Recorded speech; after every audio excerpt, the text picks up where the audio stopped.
kaldata e mon Seydou Dieng maire Boyngel Bamba commune de Boyngel Bamba kalanmi ɗo ko alhaali probléme ko adi fof oɗo fiyaku janɗo rafi oɗo janɗo oɗo rafi o fiyaku ko fiyaku mo kulɓiniɗo ha wona seeɗa omo hulɓini ha wona seeɗa hulminade nde haɗaɗi tan e rafi o rabde nde ala rafi o rabde nde ɗum ene hulɓini kono ko ɓuuri hulɓinade fof min kulolam fof ɓuuri yaade ko rafi o hay sinno wonino so sappo mayi rafi o warata hen ko tato jeeɗiɗo ɓe ko heege jogori warde heege leydi ndi ɓundu anani ala nanti ala ɗo ko mbiyaton nanti onon tubakoɓe onon jangguɓe français ɓe c'est à dire galo mbiɗa wawi wiide galo ala ɗo holko tagui galo ala ɗo enen joguiɗen ko fonctionnaire caggal leydi en ngala fonctionnaire Sénégal ni nder Sénégal presque ala ko haali noon directeur walla ministre walla PCA mo ganduɗa ne wawi wadde débloqué fonds mawɗo waɗa ɗum appui département Goudiri on ala ɗo département o ha gasi ala ministre ala PCA ala directeur ala kadi les patronat commerçant mo ganduɗa ko patronat des milliardaires mo ganduɗa ene wawi yeccitade e peuple Goudiri walla ɗum ala ɗo joguiɗen ko ressortissant ji meɗen France naɓe tinniɓe meɗen gurni ɓiyumen gurni ɓiɓɓe janamɓe aɗa yiya France naji goto tawa omo jogui kiraɗe tati nayyi joyyi ko kanko wurnannoɓe yo Allah acci sutura joni noon kamɓe France naɓe aɓena mbaɗa confiné to France to mbaɗa confiné to France to a wawa yaltude ha mbawa neldude hay crédit hanki mbiɗa nodda nenam o wi min mbawa hebde crédit komin noddirma mbimami ay o wi on oɗon jogui crédit mbimi aha min mbiɗa jogui crédit ko noddirma mbiɗa faami ɗum waɗi jamma foof mi nodduma mi nodda Sam France mi nodda Ɗahiru Dia wuuro par wuuro ƴewde on no goruɗon saabu ko onon jogui ga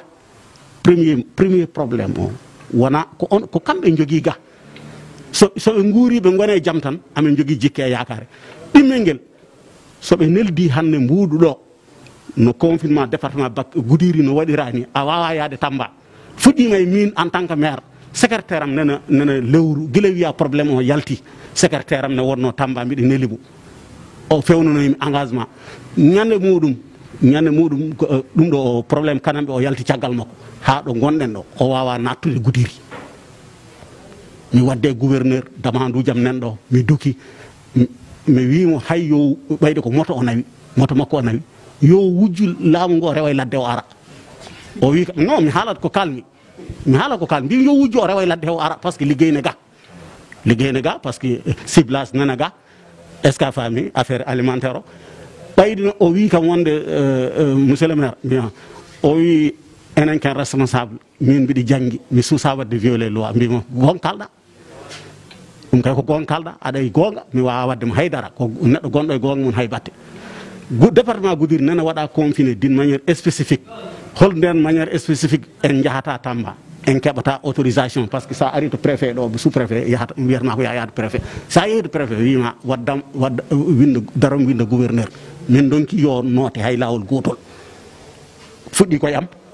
sa an a ronki yaltude en tant que responsable a ronki yaltude walla mo nelnoɗa secrétaire maɗa ronki yaltude est ce que goɗɗo ne wawi yaltude ɗo hande sa neldama ɗo mbuuɗu crédit mutuel a heɓata Western Union a heɓata MoneyGram poste a heɓata kalis est ce que a faami ala fof ɗo ala banque structure fof mo ganduɗa so immigré neldi caggal leydi kalis a immima ari a wawa dañde kalis o donc ko an neldetenoɗo kalis o sooda ration o ko an wiyeteno nanti an wiyeteno joguiɗo mo wawa naftorade est ce que ko joguiɗo a neldama mandat o sirma koye ration o wawi hadde a wawa luude oto a ala droit rendude goɗɗo oto an sodani oto joguiɗa min waɗanno kam ɗo waɗannoɓe arrangé ko min mbiɗa joguino oto so goto e mabɓe heeɓi caɗele so noddi kam otam on mi waɗa ɗumen mi yaha toon mi fewna caɗele muɗum mi arta otam nana paani boîte mécanicien ala Tamba mécanicien électronique boîte électronique ala Tamba hande ko ma nawa Dakar ala Kaolack mécanicien gonɗo o noddini kam ɓe anduno Tamba noddi ɓe anduno Kaolack ɓe ngala ɗon ɓe fo ɓena Dakar jooɗi mbi liggey ala oto wawa wadde dépanné est ce que a faami kalis heɓotako ɗo ɓe dokketaki autorisation so jomum ne jogui mandat wawde yahande Tamba kalis banque tiroye toon heɓa kalis o sooda ko ñaami est ce que ɓen ɗon ko nanti kulmi ɗo e département Goudiri anani kala ko mayiɗo a faami mbiɗa wawi wiide 70% o warata ɓe ko jogori warde ɓe ko heegue kono wona rafi o hay so yaltiɗo est ce que aɗa wawi rusnade tan e situation globale e épidémie o par rapport e commune o épidémie o nan ɗo e commune am Allah addimo ɗo nde wonno to Allah udditiri damal ngal ɗo ko damal mangal hol damal mangal ko jiyaɗo Allah mo ganduɗa yimɓe foof ene gara e makko gila e duuɓi limtindi aduna ene andimo on ɗon so neɗɗo wima hande ene wawi ɓedde dimension to épidémie o yaltiri ɗo ene haala tan ko wela kono wawa saabu ceerno Idriss kala ko famɗi so yimɓe sappo garani e wuuro he ñalawma no yimɓe nogas ene gara toon aroɓe foof ene jotodiri e ceerno Idrissa ha Dakar min mi heeɓi dodduɓemi mbi kam wonde kañum gari to makko ga mbimi eyyi ya ƴeewoy waɗoy hoorema testé a faami ɓayde mi anda jomum ko ɓe namdoto numéro maire o tan ɓe noddami est ce que a faami mbimom sa ari no ga tan ya Dakar ɓayde ko Dakar gonɗa an waɗoy hoorema testé woɓɓe lootima ayeje makko woɓɓe ñaami leɗɗe conele makko woɓɓe gari calmodire makko omo jogui leñol omo jogui musidɓe holmo andi hande ko woni ɗo so toon bombo en retard hay goto anda ko woni ɗo ko Allah goto wawi sowde en ɗo heddi ko noon ko ni ko laamu ngu yamiri ko masque soɗade rentade takkodirede gonmi koye haalandema noon ko épidémie o fuɗɗi ko min barke Cheikh Amadou Tidiane mi yettaki joom suudam suudu woturu min ndendani joom suudam de desɗo mo desmi o min ndendade suudu goto e mabɓe wona goto desmi hay goto e mabɓe mbiɗen ɗo heeɓe suudam ampa kay ɗo isolé so tawi ɓe mankama ñamde ko bitig ɓe jahata carnet nen toon e ƴetta soɓe ƴetti joom bitig o ko orange wone neldat momi ɓe hokkatamo kalis mais amen par ce que min pour min sah kalis o ko probléme par ce que kalis en mbawa rentade à 100% kono noon hay kalis o dokkodiral kalis ngal ko probléme traitement situation ngaji actuellement to jaar traitement situation o min omo manquiri mi no feewi holko tagi omo manquiri mi no feewi cikkunomi comme kanam ɓen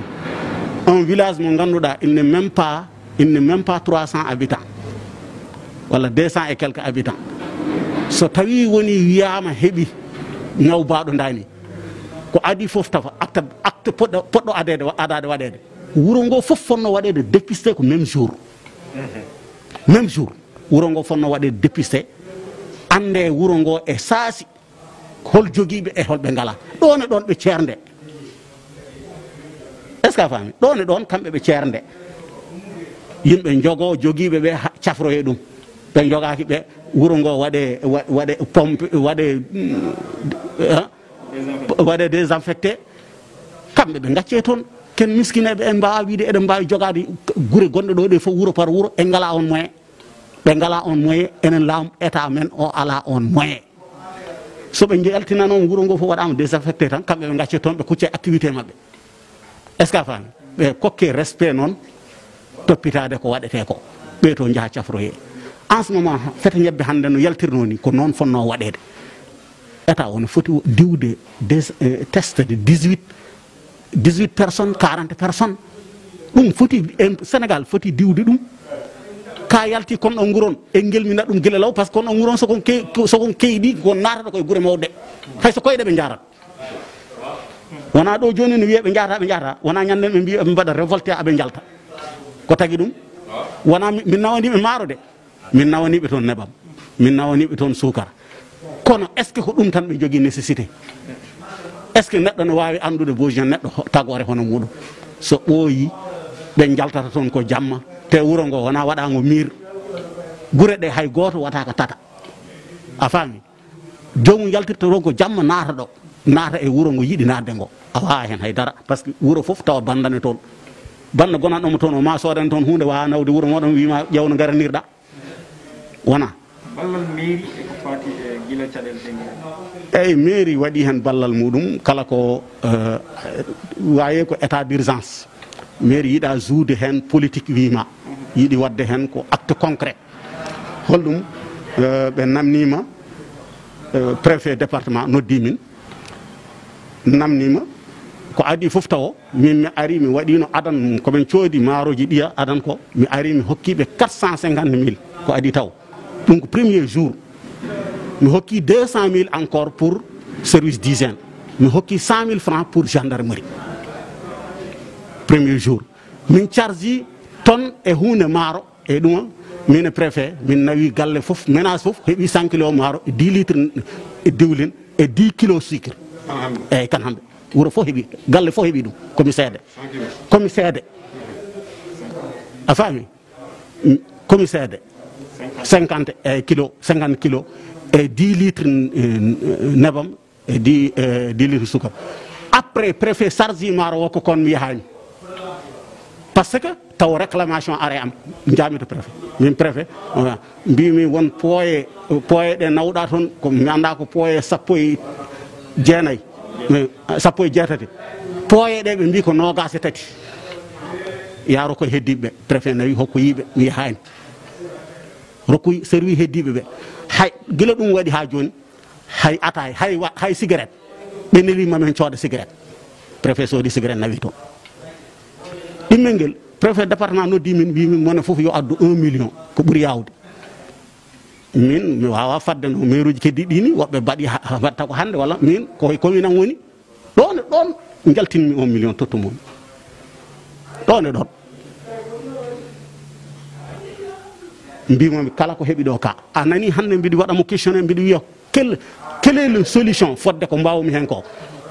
holno dépistage général waɗirte kalnon